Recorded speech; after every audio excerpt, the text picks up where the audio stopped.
Assalamualaikum warahmatullahi wabarakatuh. Saya Ibu Ria Hoiria, Guru Mapel Pendidikan Agama dan Budi Pekerti, SMP Sabilur Rasyad. Kita simak videonya ya. Baik anak-anakku, anak-anak kelas 7 yang solih dan solihah, hari ini kita akan melanjutkan materi sholat berjamaah. Kemarin baru bagian yang pertama, ini yang bagian kedua. Nah, indahnya kebersamaan dengan sholat berjamaah bagian 2. Apa saja materi yang akan kita pelajari? Ada tiga materi yang akan kita pelajari hari ini. Keutamaan dan ketentuan sholat berjamaah. Yang pertama, hukum sholat berjamaah. Yang kedua, praktik sholat berjamaah. Dan yang ketiga, hikmah sholat berjamaah. Mengenai hukum sholat berjamaah, tentu kalian sudah tahu semua bahwa keutamaan sholat berjamaah bila dibandingkan dengan sholat munfarid adalah dilipatkan 27 derajat. Nah, hukumnya apa? Hukum sholat berjamaah adalah sunnah muakkad atau sunnah yang dianjurkan.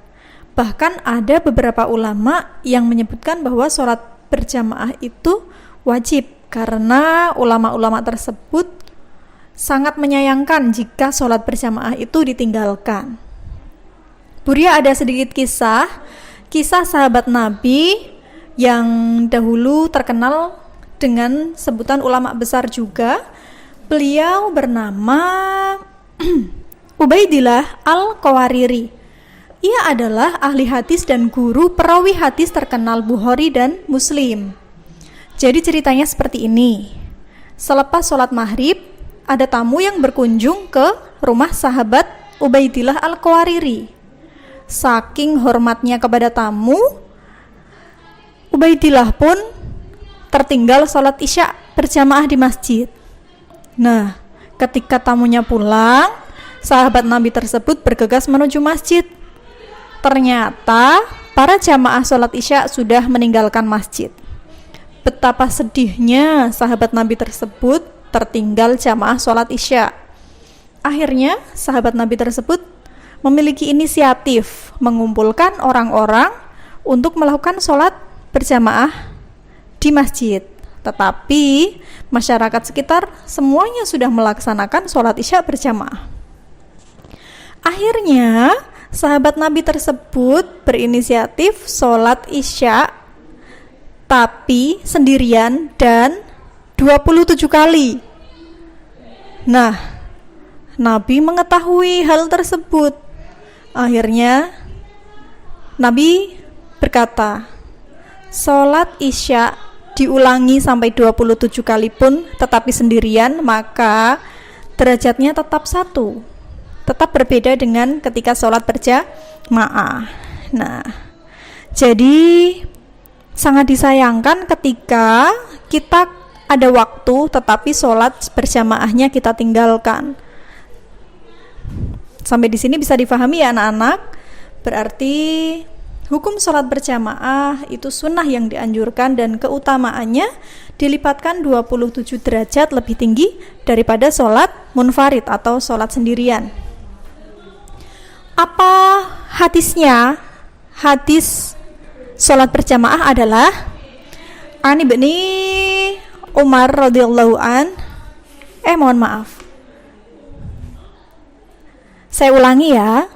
Hadis sholat berjamaah. Ani bin Umar qala Rasulullah sallallahu alaihi wasallam. Sholatul jama'ati tafdulu ala sholatil fardhi bisab'in wa isyrina darajah.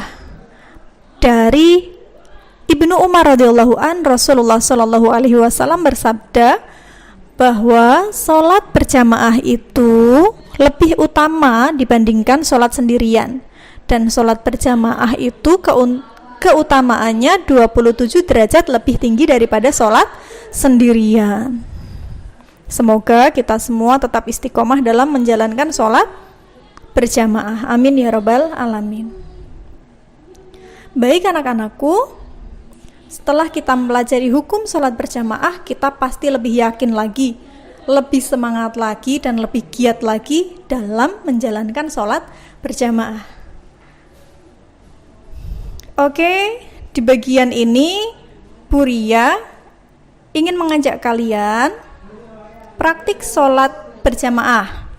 Bagaimana praktiknya? Tentu kalian sudah terbiasa sholat berjamaah dan sudah bisa, tapi kali ini Buria ingin melihat bagaimana ketika kalian menjadi imam dalam sholat berjamaah.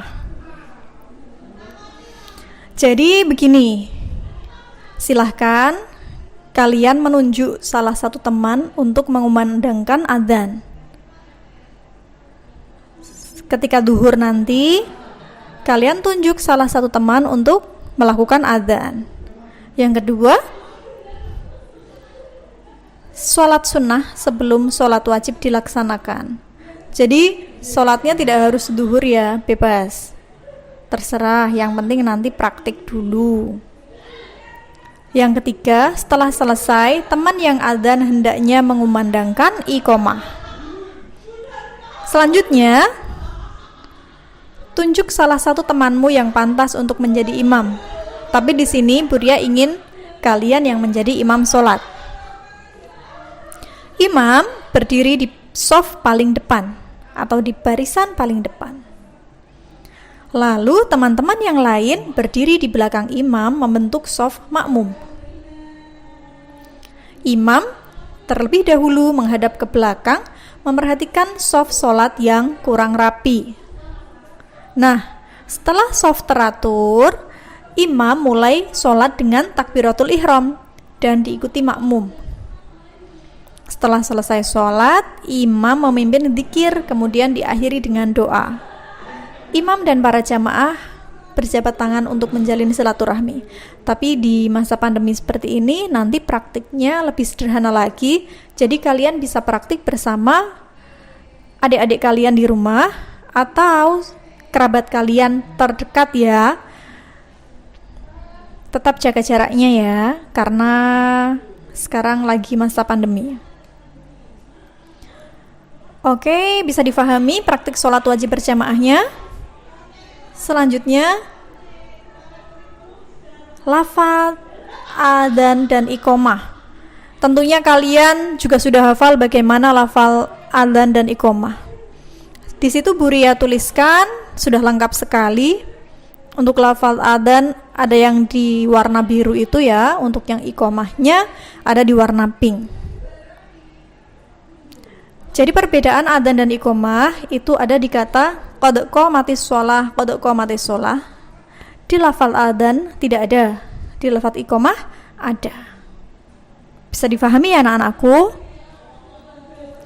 Untuk materi yang sholat berjamaah bagian 2 ini lebih ke praktik. Jadi nanti kalian benar-benar membuat video tentang video praktik sholat berjamaah. Dan pengumpulannya nanti akan Buria infokan melalui grup kelas masing-masing. Baik, kemudian sekarang hikmah sholat berjamaah.